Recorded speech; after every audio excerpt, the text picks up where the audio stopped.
스데반은 그가 복음을 전하는, 말씀을 전하는 현장에 있었지만 그의 분위기는요, 그가 설교를 할 때 받아들이는 분위기가 아니었어요. 설교할 때 튀는 분위기.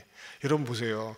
내가 설교를 하는 어떤 사람이 딱 팔짱 끼고 안 입고 온 듯이 눈을 팍 뜨고 쳐다보세요. 얼마나 불쾌한지 몰라요. 여러분 그럴 때 우리가 그런다고 그럽니다. 맞는 말인지 모르겠는데 어떤 상대방과 대화를 할 때나 무슨 강의를 할 때 다 이렇게 듣는 거는 이게 각계 표시래. 불편하다 이런 뜻이래. 안 입곱다 이거예요. 그러니까 우리가 누구와 대화를 나눌 때나 설교할 때는 이 자세도 굉장히 중요한 것 같아요. 그러나 스데반이 설교하는 그 자리는요, 그를 죽이려고 하고 모함하고 거짓 증인들을 내세우고 굉장히 어둡고 삭막한 분위기 속에서 스데반이 변증 설교를 합니다. 근데 그의 메시지의 내용을 무엇으로부터 시작을 합니까? 이스라엘 모든 사람들이 한결같이 존경하는 아브라함으로부터 시작을 합니다. 왜? 아브라함은 믿음의 조상이요, 자기네들의 조상의 뿌리거든요. 근데 아브라함이 어떻게 복을 받기 시작했다고요? 복의 근원이 되었다고요?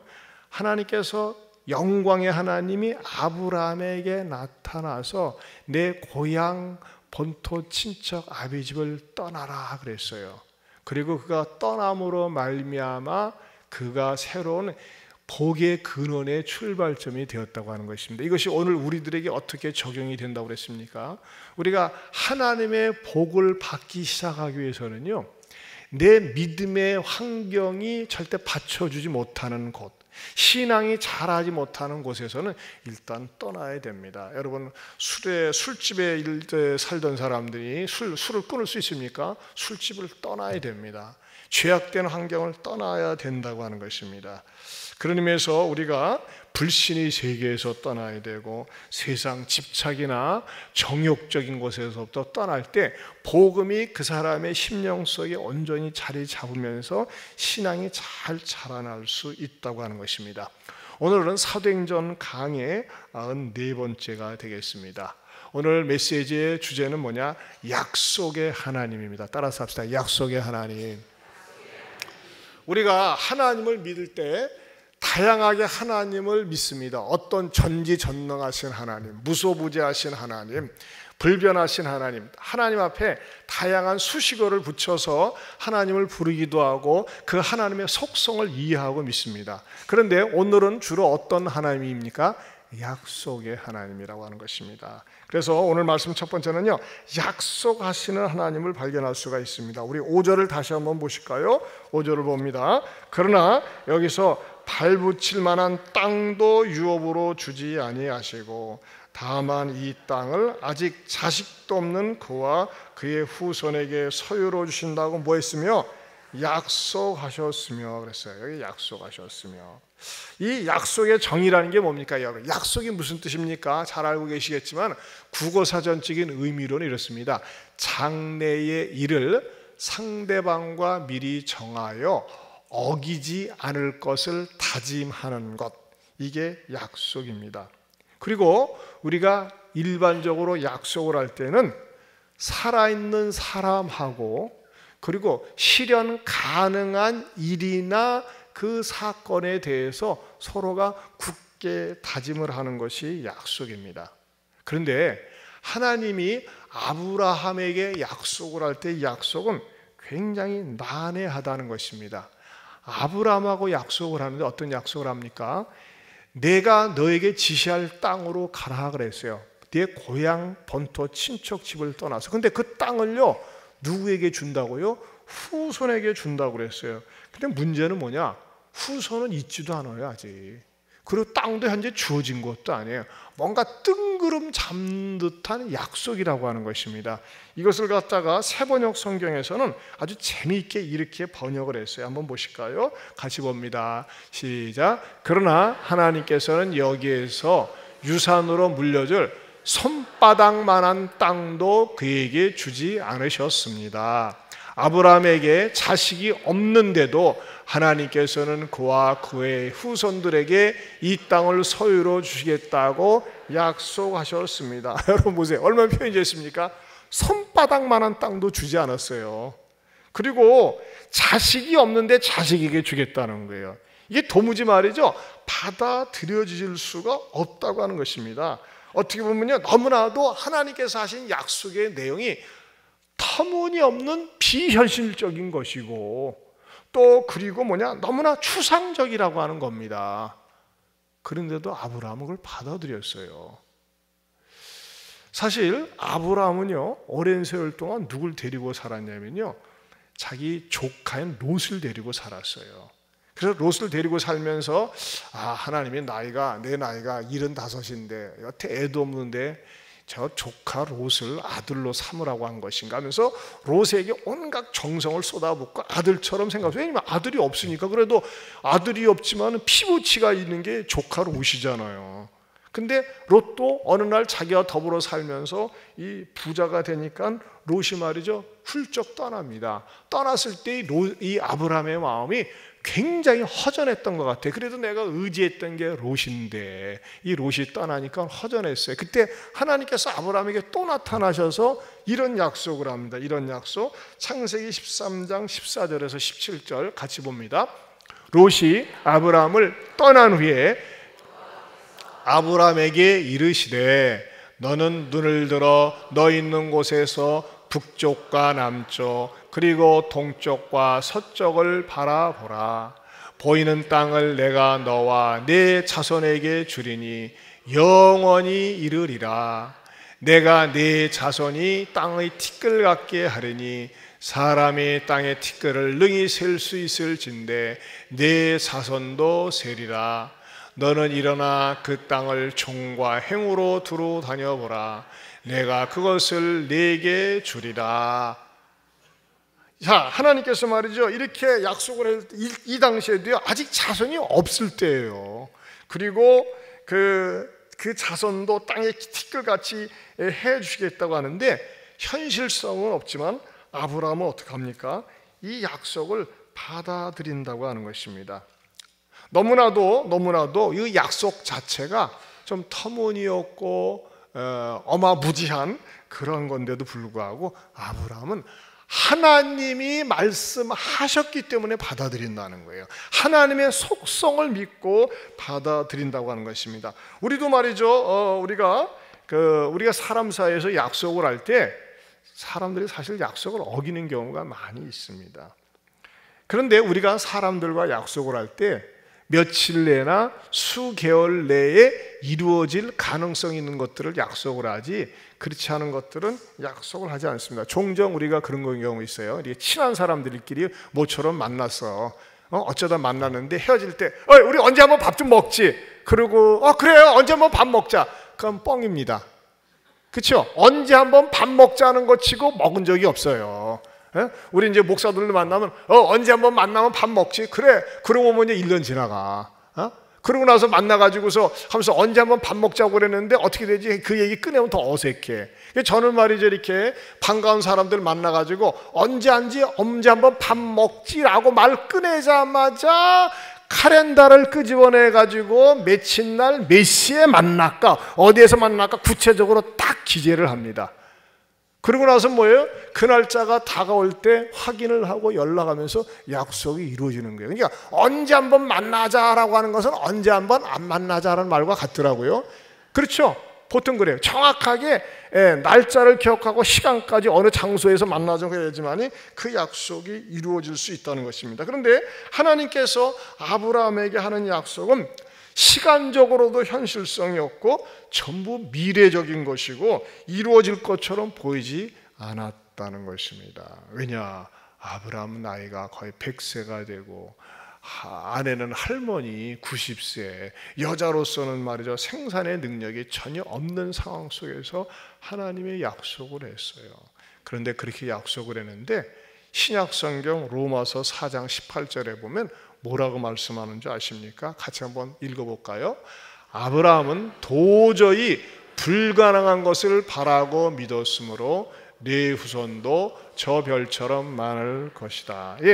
도저히 불가능해요. 너는 복의 근원이 된다. 아니 내가 어떻게 복의 근원이 되지? 복의 근원이 되려면 일단 씨가 있어야지, 자녀가 있어야지, 얘네들이 쫙 흩어져 가지고 영향력을 끼칠 거 아닙니까 하면서 하나님 앞에 따질 수도 있는데도 불구하고 아브라함은 그냥 하나님이 말씀하셨기 때문에 그대로 믿었다는 겁니다. 이게 아브라함의 믿음의 탁월성이라는 거예요. 하나님의 본성을 믿었어요. 하나님은 약속했으면 지키시는 분이라고 하는 것을 믿었습니다. 사실 아브라함이 복의 근원이 된 오늘날의 증거가 뭘까요? 이 말씀을 할 때 당시하고 지금하고 이 시간을 한번 제가 길이를 재봤더니 이 말씀하실 때가 약 지금으로부터 3929년 전이더라고요. 3929년 전, 몇 월 며칠까지는 계산을 못했어요. 그냥 3929년 전. 그런데 말이죠, 지금 이 아브라함의 후손들이 전 세계에 흩어져 가지고 전 세계에서 막강한 영향력을 발휘하고 있습니다. 뭐를 보고 보면 압니까? 미국을 움직이는 게 유대인들이에요. 아브라함의 후손들입니다. 여러분, 전 세계에서 미국을 무시하고서는 아무것도 되질 않습니다. 그런데 이 미국에 가장 영향력을 끼치는 사람들이 아브라함의 후손 유대인이라고 하는 것입니다. 예를 들면요, 세계의 5대 메이저 식량회사 5개 식량회사 가운데 3개가 유대인 소유고, 세계 7대 메이저 석유회사 가운데 6개가 유대인 소유고, 세계 통신사인 AP, UPI, AFP, 로이터 통신이 유대인 것이고, 미국의 뉴욕타임즈, 월스트리트 저널 이것도 뭡니까? 유대인 소유입니다. 빌 게이츠도 여러분 유대인입니다. 록펠러. 여러분, 미국에서 가장 영향력을 끼치는 사람들이 유대인이에요.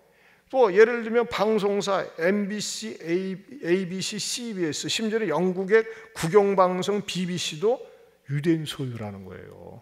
이 인구는 말이죠, 미국에서 580만 명으로 3%밖에 되지 않지만 미국 100대 기업 가운데 40%가 유대인이 장악을 하고 있습니다. 유대인들이 부정적인 것도 많이 있어요. 하지만요, 실제적으로는 뭐예요? 이 약속이 아브라함을 통해서 이루어진 것은 사실인 거예요. 현실인 거예요. 뭐 아브라함이 그대로 받아들이다 보니까는 세계 3대 메이저 종교의 원조가 되고 그 후손들이 전 세계에 흩어져 가지고 이렇게 영향력을 끼쳤어요. 그럼 이렇게 영향력을 끼칠 정도는 무엇 때문에 그랬다고요?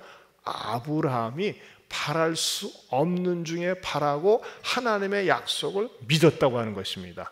자, 그러면 중요한 건 우린 그거예요. 항상 우리 현실성이 있어요. 그러니까 나하고 무슨 상관이요? 나하고 그렇잖아요. 나하고 뭔가 밀접성이 있어야 될 거 아니겠어요? 자, 그런 의미에서요, 두 번째로 성도는 약속을 붙잡고 기다려야 한다는 것입니다. 따라서 합시다. 성도는 약속을 붙잡고 기다려야 합니다. 성경의 원리는 그거예요. 1차적으로는요, 아브라함하고 약속하셨지만은 성경을 믿는 하나님의 모든 자녀하고도 하나님은 약속하신다는 겁니다. 성경을 믿는 모든 자녀. 자, 우리가 말이죠, 성경 자체가 수없이 많은 약속으로 이루어졌습니다. 구약은 뭡니까? 구약의 약속이에요. Old Testament. 신약은요, 신약의 약속, New Testament. 테스트먼트라는 그 말 자체가 계약이면서 약속이거든요. 그런데 우리가 신앙생활하다가 종종 넘어지고 실족하는 이유는 왜 그럴까요? 내가 이 약속의 말씀을 붙들고 기도했는데 응답이 빨리 안 되고 이루어지지 않았을 때, 심지어는 나는 하나님 내가 원하는 스타일대로 요 시간대에 요렇게 응답해 주시기를 바랍니다 하면서 기도했는데 하나님께서 그렇게 응답해 주지 않았을 때, 아니 저 사람은 응답 받았는데 나는 응답이 비껴갈 때 섭섭해요. 그리고 시험이 듭니다. 실족합니다. 그리고선 말이죠, 기도하기도 싫고 하나님 쳐다보기도 싫고 예배드리기도 싫어가지고서 시험에 드는 경우가 종종 있습니다. 왜? 나도 하나님을 믿었는데 왜 내게는 응답하지 않고 그 인간에게, 그 집사에게, 저 집사에게는 응답하면서 왜 나에게는 응답하시지 않습니까? 하면서 말이죠, 하나님한테 섭섭하고 솔직히 시험에 들 때가 있어요. 저도 그랬어요. 저도 하나님, 요때 좀 이루어 주셔야 됩니다. 요때 좀 응답해 주셔야 됩니다 하는데 하나님께서 응답을 안 하시는 거예요. 그럴 때 어떻게 합니까? 시험이 들어요. 자, 여러분, 그런 상황에 처해 있을 때 우리가 어떻게 해야지만이 그것을 극복하고 이길 수 있을까요? 어떻게 해야지만이 하나님께서 약속을 안 지키시는 것처럼 보일 때 어떻게 해야지 하나님과의 관계가 복원이 되어지고 하나님 앞에 끝내 응답받을 수 있는 주인공이 될 수 있느냐 이겁니다. 어느 때에 내가 필요로 하는 때에 응답하지 않고 하나님의 약속을 더디 미루는 것처럼 보일 때에 말입니다. 자, 그때 주시는 말씀이 뭐냐? 시편 37편 7절입니다. 시작. 여호와 앞에 잠잠하고 참고 기다리라. 자기 길이 형통하며 악한 꾀를 이루는 자 때문에 불평하지 말지어다. 하나님 말씀은 불평하지 마. 그 대신에 뭐예요? 두 번째, 세 번째로는요, 우리가 하나님 앞에서 잠잠해야 한다는 것입니다. 따라서 잠잠해야 합니다. 뭐 할 때요? 응답이 더딜 때, 응답이 안 될 때, 내가 원하는 대로 이루어지지 않을 때 잠잠하라는 것입니다. 침묵하라는 것입니다. 예수님도 직접 그것을 경험하셨어요. 예수님께서 말이죠, 모든 사람의 죄를 대신 지고 십자가에 매달리셔가지고 온갖 고통을 당하셨어요. 우리 찬양대에서 이렇게 귀한 십자가에 대한 찬양을 해주셔서 너무나 은혜가 되는데, 예수님께서 십자가에 매달리셔서 너무너무 고통스러웠어요. 그러면요, 여러분, 그 양손과 양발에 대못에 박혀가지고 온몸이 뒤집혀지는 그런 고통을 당할 때 하나님이 여기 마취 시켜줄 수도 있잖아요. 안 아프게. 안 그렇습니까? 하나님의 능력으로, 권능으로 그래 견뎌봐 괜찮으면서 안 아프게 해줄 수 있는데, 하나님은 어떻게 했어요? 외면하셨어요. 침묵하셨어요. 그러니까 예수님이 너무너무 답답하니까 하나님께 이렇게 기도하지 않았습니까? 나의 하나님, 나의 하나님, 어찌하여 나를 버리시나이까 하면서 하나님이 버려버렸어요. 하나님이 그 버리는 모습이 너무너무 잔인하니까 해도 빛을 잃었다고 하지 않았습니까? 그럼 하나님은 왜 침묵하시고 왜 십자가에서 예수님을 안 도와주셨습니까? 예수님이 그 십자가의 고통을 당하셔야지만이 우리의 죄를 능히 갚을 수 있기 때문에, 우리의 죄를 대속할 수 있기 때문에 하나님은 침묵하셨던 겁니다. 때로는 우리가 하나님, 내가 어려울 때, 내가 힘들 때에 왜 하나님 침묵하셨나요? 왜 하나님 그때 꼭 도와주셨어야 되는데 모른 척 하셨나요? 그럴 때가 있다는 것입니다. 그럴 때는 어떻게 됩니까? 일단은 하나님을 바라보면서, 하나님 왜 나에게 이 고통이 지나가지 않는지, 왜 응답되지 않는지 잘 모르겠습니다. 그러면서도 하나님을 바라보면서 침묵할 때 하나님의 더 선한 뜻이 기다리고 있다는 것입니다. 그렇지 않고 그걸 참지 못하고 원망하고 불평하고 이 문제를 해결되지 않는다고 그래가지고 원망할 수 있는 사람, 내 원망을 받아줄 수 있는 사람을 찾아다니면서 말을 하면 어떻게 됩니까? 같이 망해요. 이스라엘 백성들이 그랬잖아요. 가나안 땅 진입을 앞두고서 말이죠, 왜 하나님 우리를 못 들어가게 합니까? 저런 땅으로 만들어줍니까? 하면서 밤새 통성기도를 하는 게 아니라 밤새 울면서 원망하다가 60만 명이 전부 다 망하지 않았습니까?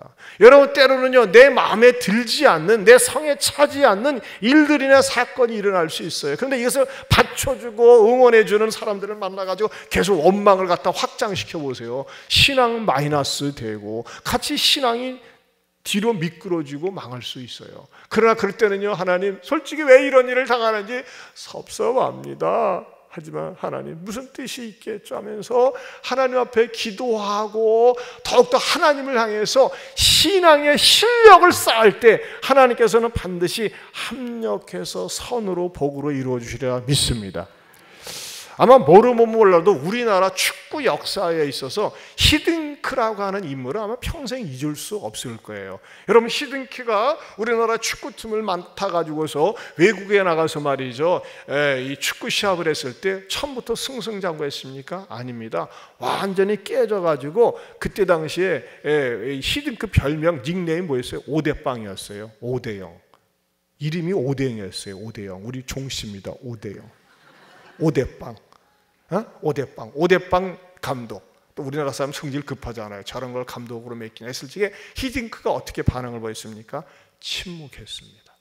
반응을 하지 않았어요. 뭐 앞으로 어떻게 하겠다 저렇게 하겠다 하지 않고 침묵을 하면서 선수들을 갖다가 내공을 다지는데, 체력을 기우는데, 기초 체력을 세우는데 아주 전신전력했습니다. 보통 이렇게 운동하는 사람들은요, 학연, 선후배, 지연 이런 것을 중심으로 하는데 철저하게 실력 중심으로 선수들을 뽑았고, 그리고 마지막까지도 말이죠, 최선을 다하면서 스스로가 경쟁하면서 나가도록 작전을 세웠습니다. 그리고 그 침묵은, 내가 이 침묵을 통해서 시합 결과로 내가 대답을 하겠다면서 뭡니까? 마침내 4강 진출해가지고 우리도 평생 잊을 수 없는 대한민국 빠바빠바빠 기억 안 납니까? 이때 그런 거예요. 2002년도에. 그때 말이죠, 저도 그냥 생전하지도 않던 너무 좋아가지고 금요일날 예배당에다가 대형 스크린 해가지고 축구 시합 중계 동네 사람들 와서 보라고 하고 말이죠, 난리를 치고 그랬어요. 엉뚱한 게 난리가 나네. 그랬었어요. 정말 그 감격. 근데 여러분, 히딩크가 처음부터 잘한 게 아니라니까요. 5대0 감독이었어요. 그러나 그가 위기를 맞이했을 때 대응하지 않고 침묵을 했다는 겁니다. 여러분, 내 스타일대로 원하는 대로 되지 않았을 때 일단은요, 침묵을 해야 됩니다. 어느 시는 3가지 침묵을 노래했습니다. 하얗게 떨어지는 눈송이의 침묵, 먼동이 트기 직전의 침묵, 죽은 자의 침묵. 요즘은 너무나 말이 많아요. 유튜브 가짜 뉴스 조금도 못치 않고 말이야 막 말을 해야지만이 직성이 풀립니다.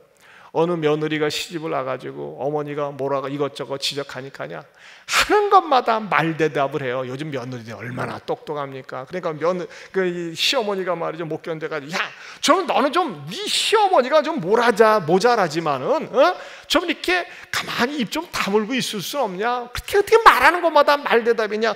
어머니, 내가 뭐 잘못했어요? 내가 말하는 거 이치에 맞잖아요. 이치에는 맞아. 말은 안 틀려.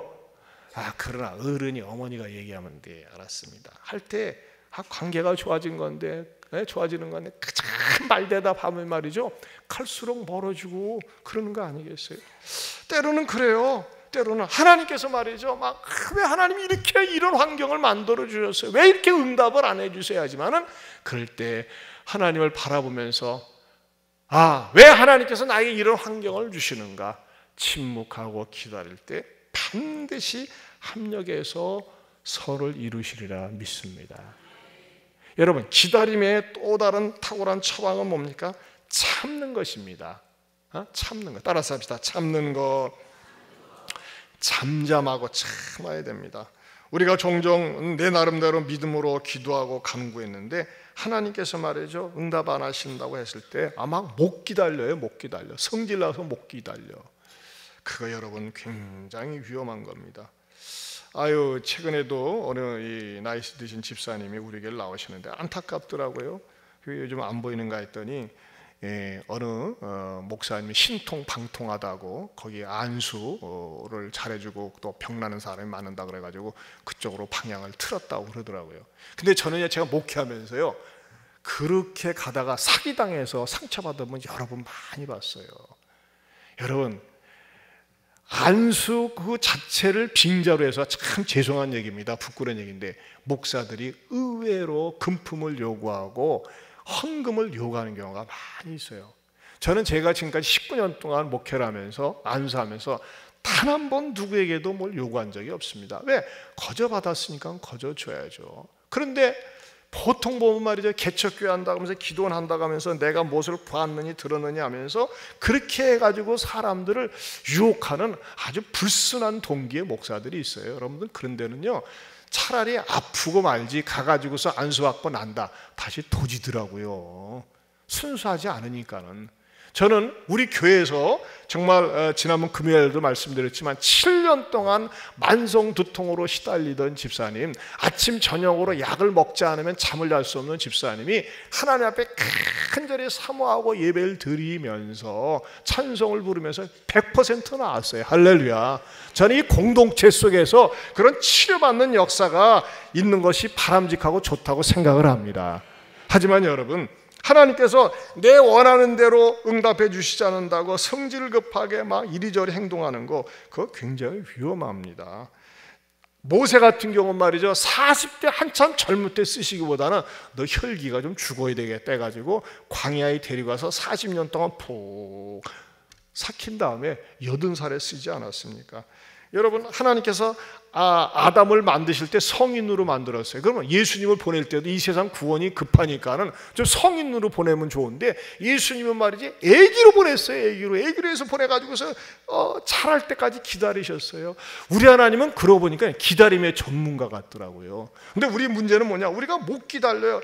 막 못 기다리고 성질 급한 게, 그게 어떻게 보면 마귀적 성품인 것 같아요.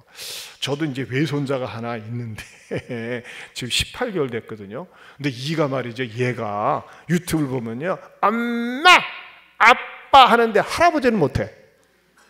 아니, 이놈이 왜 할아버지를 못해? 18개월 됐는데 뭐예요? 죄악된 속성이 제 안에 있더라고요.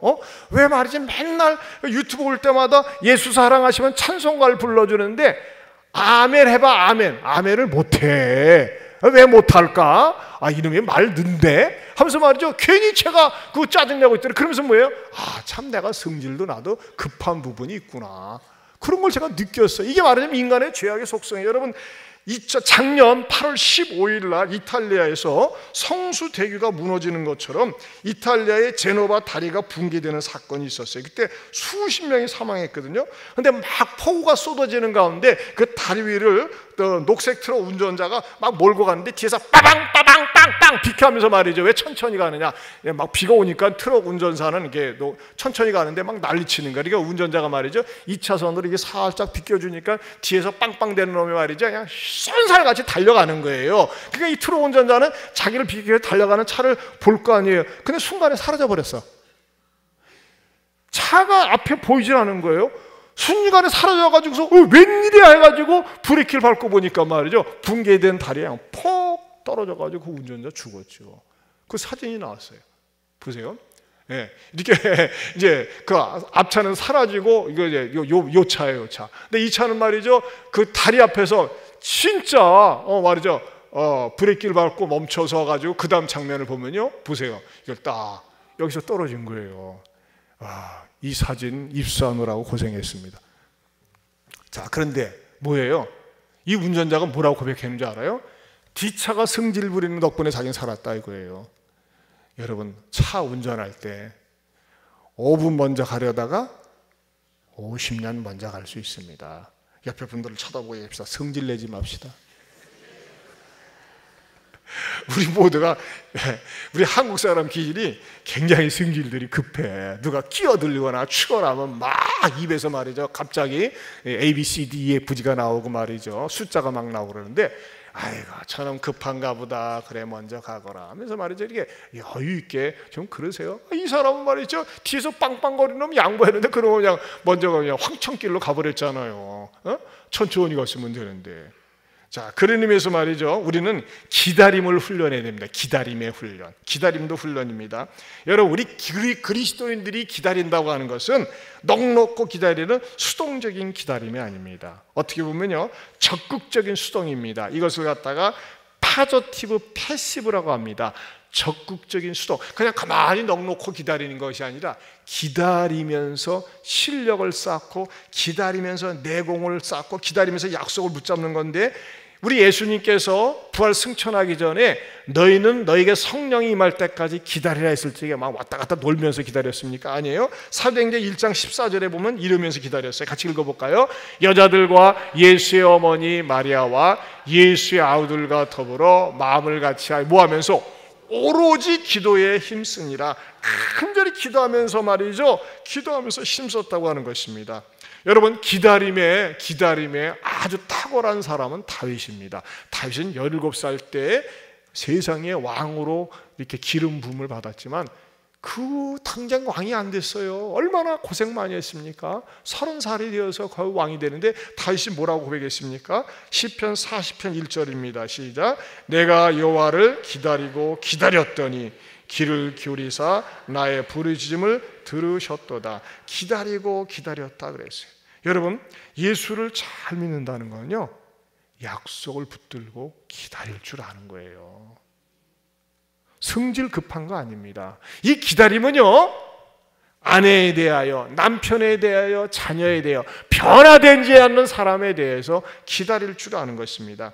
식물학자들의 말을 빌리면요, 식물은 밤과 어둠 속에서 가장 왕성하게 자란다고 하지 않습니까? 식물이 성장에 필요한 영양소를 만들어내는 시간은 낮이지만 줄기가 자라고 잎이 넓어지고 봉오리가 벌어지는 실제적인 세포 증식을 위해서는 밤의 시간이 필요하다는 것입니다. 밤 시간에 그런다는 거예요.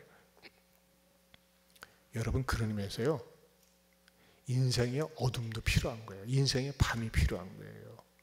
인생의 어둠, 밤의 시간은 무슨 시간입니까? 대부분 기다림의 시간입니다. 기다리면서 원망하는 것이 아니라 기다리면서 기도하는 것입니다. 여러분, 노아가 방주를 지을 때 바닷가나 강가에서 지은 것이 아니라 산에 올라가서 배를 만들었어요. 얼마나 사람들이 놀려댔겠어요. 뭐 하는 거예요, 영감쟁이가. 배 만들어? 배는 바닷가에서 만들어야지. 하나님이 산에서 만들려고 그랬어. 그러면서도 기다리면서 만들었어요. 여러분, 기다리면서 여러분의 인생을 만드세요. 여러분, 기다리면서 최선을 다하세요.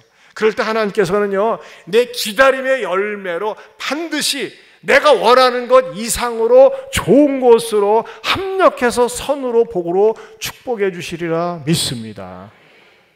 여러분, 성질이 너무너무 급합니까? 급해서 실수가 많습니까? 말 함부로 합니까? 그거 놓고 여러분 기다려야 돼요. 하나님, 나로 하여금 잘 좀 참고 인내하게 하여 주시옵소서. 우리가 잘 기다려요. 죄의 속성, 어떤 분은 신학자 그랬어요. 악마의 속성은 너무나 바쁘고, 악마의 속성은 기다리지 못하는 것이다 그랬어요. 그러나 하나님의 속성은 기다림입니다. 그러니까 예수를 잘 믿는 것은 어때요?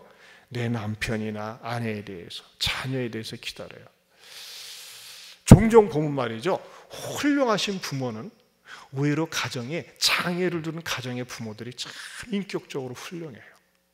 제3자가 보면요, 장애가 있는 자녀들을 쟤네들 어떻게 키우나 하지만요, 막상 그 자녀들과 24시간 살면서 기다리고 지키고 인내하는 엄마 아빠들을 보면요, 얼마나 성품이 좋은지 몰라요. 왜? 그만큼 단련이 되어져 있는 거예요. 여러분, 하나님께서 여러분에게 어떤 장애 어려움을 주셨습니까? 그것은요, 여러분을 다듬고 연단시킨 다음에 더 좋은 것을 주시기 위함인 줄로 믿으시기를 바랍니다. 중요한 건 뭐예요? 하나님의 약속을 붙드는 거예요. 그 약속 속에는요, 하나님의 본성을 붙드는 것입니다. 하나님은 결코 시건치 아니하시고, 하나님은 거짓말하실 수가 없고, 하나님은 당신의 자녀들에 대해서, 아니 나에 대해서 놀랍고 큰 계획을 갖고 계심을 굳게 붙잡으면서 참고 기다릴 때, 침묵할 때 반드시 합력해서 선을 이루시리라 믿습니다.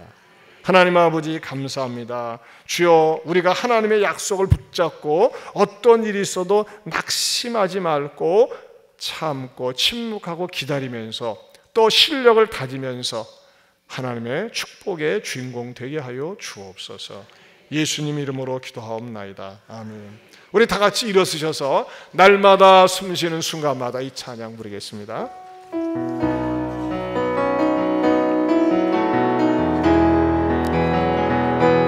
날마다 숨쉬는 순간마다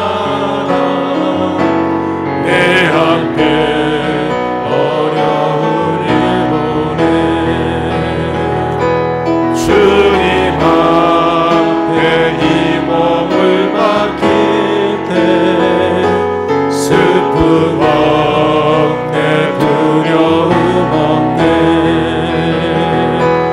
주님의 그 자비로운 손길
약속 새겨봅니다. 3절 다시 한번 부릅니다.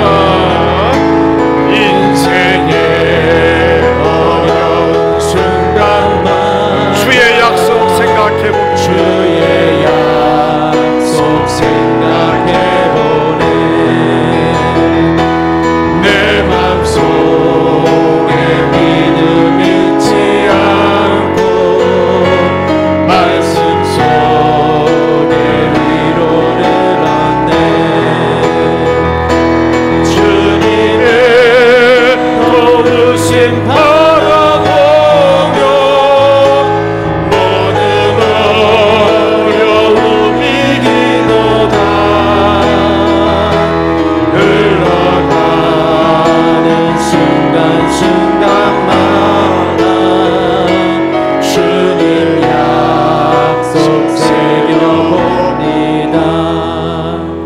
이제는 우리 주 예수 그리스도의 은혜와 하나님 아버지의 변함이 없는 사랑과 성령님의 감화 감동 교통하심의 은혜가 지금 당장 응답되지 않았지만 이루어지지 않았지만 결코 나를 버리실 수 없는 주님의 본성, 주님의 말씀 약속 붙들고 참고 침묵하고 기다리고 기도하면서 영적인 실력을 쌓아 축복의 주인공 되겠노라고 마음에 다짐하는 모든 성도들 위해 영원토록 함께 있을지어다. 아멘.